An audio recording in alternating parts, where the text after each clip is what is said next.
لله رب العالمين والصلاة والسلام على رسوله النبي الكريم أما بعد فأعوذ بالله من الشيطان الرجيم بسم الله الرحمن الرحيم ووصى بها إبراهيم بنيه ويعقوب يا بني إن الله اصطفى لكم الدين فلا تموتن إلا وأنتم مسلمون صدق الله العظيم.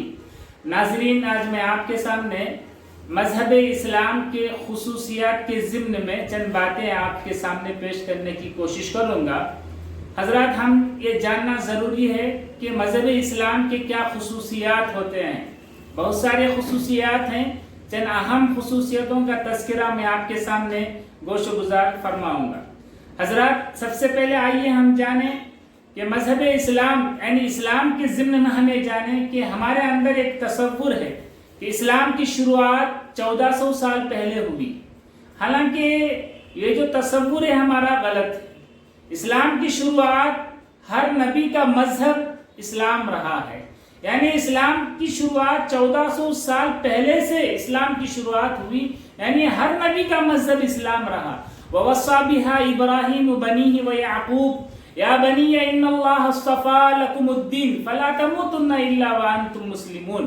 یعنی ابراہیم علیہ السلام نے اپنے بیٹوں کو وصیت کی اور یعقوب علیہ السلام نے یعنی اے بیٹے ان اللہ اصطفیٰ لکم الدین، یقیناً اللہ تعالیٰ نے تمہارے لیے دین کو منتخب کر لیا ہے.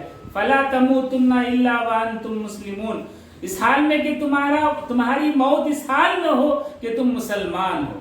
تو بتانے کا مقصد یہ ہے کہ اسلام پورے انبیاء اکرام جو 1,24,000 انبیاء اکرام اس روئے زمین پر آئے، ان تمام کا جو دین تھا دین اسلام رہا. تو اسلام کی شروعات روز ازل سے ہی ہوئی.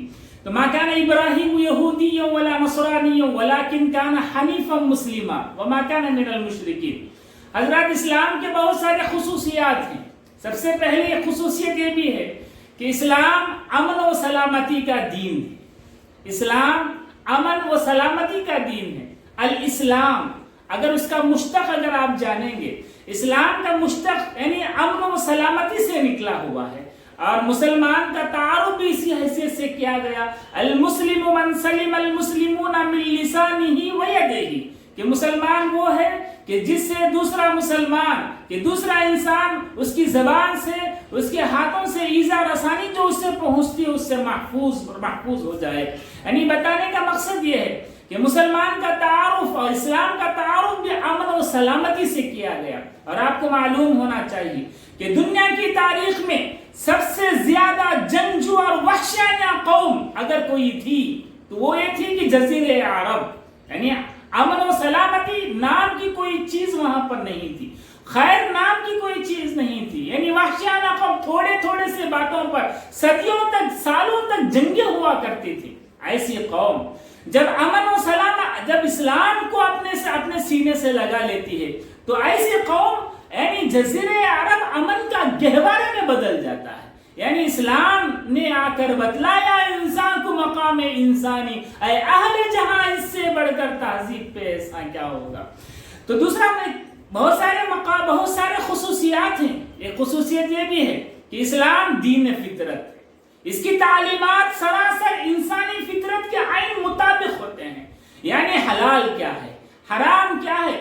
دیکھیے، فطرت اللہ التی فطر الناس علیہا لا تبدیل لخلق اللہ، اس نے انسانی فطرت کے موافق انسان کی عین مطابق اس نے چیزوں کو حلال ٹھہرایا.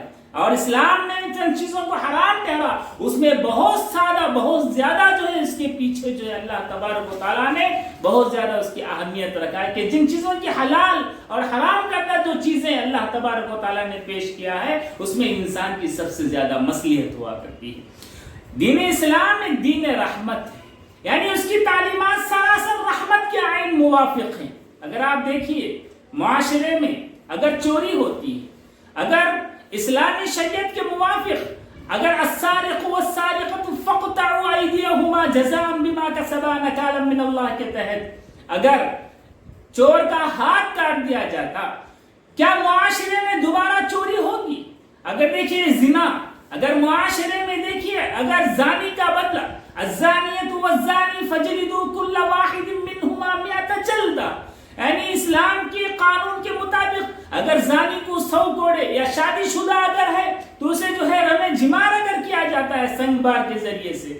تو لہذا ایسے جو تعلیمات ہیں سراسر دین جو ہے دین رحمت ہے اس کی تعلیمات. اگر ایک مرتبہ اگر چور کا ہاتھ کاٹ دیا جائے تو معاشرے میں چوری نام کی کوئی چیز نہیں رہے گی. اگر ایک مرتبہ زانی کو اگر سزا دی جائے تو معاشرے میں زانی نام کا کوئی شخص نہیں رہے گا. تو بتانے کا مقصد یہ ہے کہ اسلام کی جو تعلیمات ہیں سراسر دین رحمت ہے. تو لہذا اسلام ایک دین جو ہے بڑا آسان ہے. ایک خصوصیت یہ بھی ہے کہ دین اسلام ایک بہت بڑا آسان دین. ہم دیکھتے ہیں قرآن کی تعلیمات کو کہ اللہ تعالیٰ قرآن میں کہتا ہے یرید اللہ بکم اليسر ولا یرید بکم العسر. اللہ تعالیٰ تمہارے آسانی چاہتا ہے تمہارے سے. لا یکلف اللہ نفسا الا وسعها. بہت سارے آیتیں ہیں قرآن مجید میں. تو دیکھیے اس میں بھی دیکھیے کہ دین بہت بڑا آسان ہے. دیکھیے اس میں ایک بات سمجھنا ہے کہ رمضان کے مہینے میں اگر اللہ تعالیٰ دیکھیے وَإِن كُنتُم مَرِيضًا أَوْ عَلَى سَفَرٍ فَعِدَّةٌ مِّنْ أَيَّامٍ أُخَرَ. یعنی رمضان کے بابرکت مہینے میں روزہ فرض ہے لیکن کوئی مسافر ہے کوئی بیمار ہے اس کے لیے جو ہے وہ فرضیت اس کے لیے ختم ہوتی ہے اور وہ جو ہے بعد کے ایام میں روزہ رکھ سکتا ہے بیمار ہونے کے ناطے. اگر کوئی مسافر ہے تو دیکھیے دین کتنا بڑا آسان ہے. اور دیکھیے یہاں پر بھی کہ اگر کوئی کھڑے ہو کر نماز نہیں پڑھ سکتا عذر ہے تو بیٹھ کر پڑھنے کی اجازت ہے. تو بتانے کا مقصد ہے کہ دینی تعلیمات آسان ہے. ایک دین اسلام دین عدل ہے یعنی اس کی تعلیمات عدل و انصاف کے تقاضوں پر فٹ ہوتے ہیں. تو اگر ہم دیکھتے ہیں وَلَيَجْرِمَنَّكُمْ شَنَآنُ قَوْمٍ عَلَىٰ أَلَّا تَعْدِلُوا اعْدِلُوا هُوَ أَقْرَبُ لِلتَّقْوَىٰ. دینی اسلامی تعلیمات سراسر انصاف پر مبنی ہوتے ہیں. دیکھیے قرآن مجید کی اس آیت میں اللہ تبارک و تعالیٰ کہتا ہے کہ کسی بھی قوم کی دشمنی تمہیں ظلم پر آمادہ نہ کرے. کسی قوم کی دشمنی تمہیں ظلم پر آمادہ نہ کرے کہ یہی تقوی کا تقاضا ہے. یہاں پر دیکھیے وَلَيَجْرِمَنَّكُمْ شَنَآنُ قَوْمٍ عَلَىٰ أَلَّا تَعْدِلُوا اعْدِلُوا هُوَ أَقْرَبُ لِلتَّقْوَىٰ. کتنی چیزیں اہمیت ہوتی ہیں. دیکھیے یہاں پر اللہ تعالیٰ آگاہ کرتا ہے کہ دشمنوں کے ساتھ بھی انصاف کا رویہ اختیار کریں. ہاں کسی قوم کی دشمنی تمہیں نا انصافی پر نہ اکسائے. تو یہاں اس کی تعلیمات اسلام یعنی مذہب اسلام کی ایک خصوصیت ہے کہ وہ عدل چاہتا ہے انصاف چاہتا ہے. اور ایک خصوصیت ہے کہ مذہب اسلام دین اعتدال ہے. یہ اعتدال کا دین ہے. یہاں افراط و تفریط اور غلو کرنے سے اسلام بچاتا ہے. اور ہم دیکھتے ہیں معاملات میں دیکھیے اللہ کے رسول صلی اللہ علیہ وسلم کی تعلیمات احبب حبیبک ہونما عسى ان يكون بغيضك يوما وابغض بغيضك هونما عسى ان يكون حبیبک یوما. اسلامی تعلیمات ہیں کہ معاملات میں بھی آپ اعتدال برتیں کہ تم حبیبک ہونما کہ تم دوستی میں اتنا غلو نہ کر بیٹھے کہ تم جو ہے اس کو اپنے راز پورے جو ہے اس کے ساتھ شیئر نہ کریں. ہو سکتا ہے حبیب کا ہونا عسى ان يكون ہو سکتا ہے کہ وہ تمہارا دشمن بھی ہو سکتا ہے بن سکتا ہے. اور دشمنی میں اتنا غلو نہ کرنا کہ وہ دوستی کرنے پر آ جائے اور تمہاری جو دشمنی اسے دوستی کرنے پر جو ہے دور کر دے اسے. تو دشمنی میں بھی غلو نہ کریں دوستی میں بھی غلو نہ کریں. یہ تعلیمات ہیں اسلام کے معاملات میں. اور دیکھیے لین دین میں دیکھیے اور اخراج انفاق میں دیکھیے آپ اسلام کی تعلیمات کیا بتاتا ہے اللہ تعالیٰ کہ انفاق میں بھی اللہ تعالیٰ یہ کہتا ہے کہ تم حد سے زیادہ خرچ نہ کرو. فضول خرچی سے اللہ تبارک و تعالیٰ ہمیں بچاتا ہے. اور دیکھیے اللہ تعالیٰ قرآن مجید میں فرماتا ہے ان المبذرین کانوا اخوان الشیاطین کہ فضول خرچ کرنے والے شیطان کے بھائی ہیں. تو معاملات میں بھی میانہ روی اعتدال پسند انفاق میں بھی میانہ روی اعتدال پسند. اسلامی تعلیمات یعنی مذہب اسلام دین اعتدال ہے. اور دیکھیے آپ ایک خصوصیت یہ بھی ہے کہ مذہب اسلام انسان کی دنیا اور آخرت دونوں بھی بناتا ہے. مثال کے طور پر آپ دیکھ سکتے ہیں دعائیں سکھائی گئی ربنا آتنا فی الدنیا حسنہ وفی الآخرۃ حسنہ وقنا عذاب النار. اب دیکھیے جہاں مذہب اسلام انسان کی جسمانی یعنی یہ سمجھیے کہ جہاں پر انسان کا بیک وقت مذہب اسلام انسان کے جسم کی بھی فکر کرتا ہے اور انسان کی روح کی بھی فکر کرتا ہے. دیکھیے ایک مثال میں آپ کے سامنے پیش کروں گا. عبد الرحمن بن عوف کی مثال میں آپ کے سامنے رکھوں گا، جو عشرہ مبشرہ جنت کی جسے بشارت دی گئی 10 صحابہ میں سے عبد الرحمن بن عوف کا بھی نام آتا ہے۔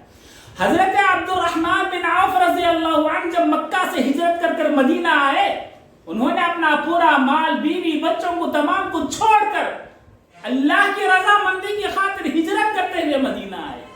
جب وہ مدینہ آئے تو بہت کچھ نہیں تھا ان کے پاس، کنگال تھے، کچھ بھی نہیں تھا ان کے پاس۔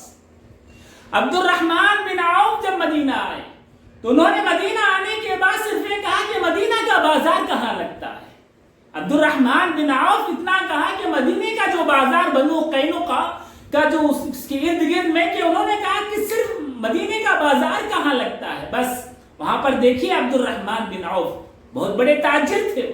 عبد الرحمن بن عوف کے بارے میں آپ کو بتاتا چلوں کہ عشرہ مبشرہ میں وہ ان کا جنت کی جنہیں دنیا میں بشارت دی گئی ان میں ان کا نام آتا ہے۔ اور عبد الرحمن بن عوف کی 4 بیویاں تھیں۔ اور آپ جانتے ہیں جب عبد الرحمن بن عوف کا انتقال ہوا تو وراثت میں انہوں نے کتنا مال چھوڑا تھا؟ تقریباً 25 لاکھ درہم 25 لاکھ درہم انہوں نے وراثت میں چھوڑا تھا۔ اور بیویوں کو جو 8واں حصہ آتا ہے تقریباً 3,20,000 درہم، اور ایک بیوی کو 80,000 درہم ملا۔ تو بتانے کا مقصد یہ ہے کہ اسلام اجازت دیتا ہے حلال طریقے سے مال کمانے کی، حلال طریقے سے، یعنی اسلامی شریعت کے دائرے میں رہ کر حلال طریقے سے اسلام مال کمانے کی بھی اجازت دیتا ہے۔ تو بتانے کا مقصد یہ ہے کہ مذہب اسلام کی ایک اعلیٰ خصوصیت یہ ہے کہ انسان کی جسمانی اور روحانی دونوں کی بھی اسلام جو ٹریننگ دیتا ہے، اور دونوں کی بھی ترقی، دونوں کو ملحوظ رکھتا ہے سامنے۔ تو بتانے کا مقصد اسلام کی خصوصیت یہ بھی ہے کہ اسلام کا مستقبل روشن ہے۔ اور آپ کو معلوم ہونا چاہیے کہ اسلام گھر گھر اسلام کا کلمہ جائے گا، یہ اسلام کا مستقبل روشن ہے۔ اور آپ کو معلوم ہونا چاہیے الیوم اکملت لکم دینکم واتممت علیکم نعمتی ورضیت لکم الاسلام دینا۔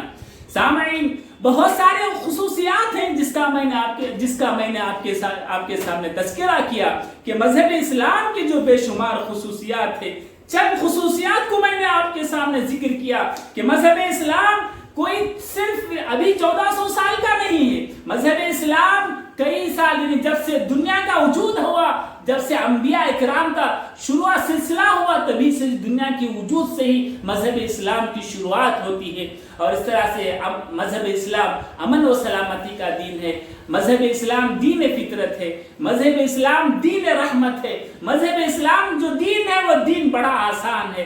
مذہب اسلام کی خصوصیت عدل ہے، عدل و انصاف پر مبنی ہے اس کی تعلیمات۔ مذہب اسلام کی جو تعلیمات ہے وہ دین اعتدال ہے۔ مذہب اسلام کی جو تعلیمات ہے وہ انسان کی دنیا اور آخرت بناتا ہے۔ تو بہرحال اللہ تعالیٰ سے دعا ہے کہ اللہ تعالیٰ ہمیں سننے سے زیادہ عمل کرنے کی توفیق نصیب فرمائے۔ السلام علیکم۔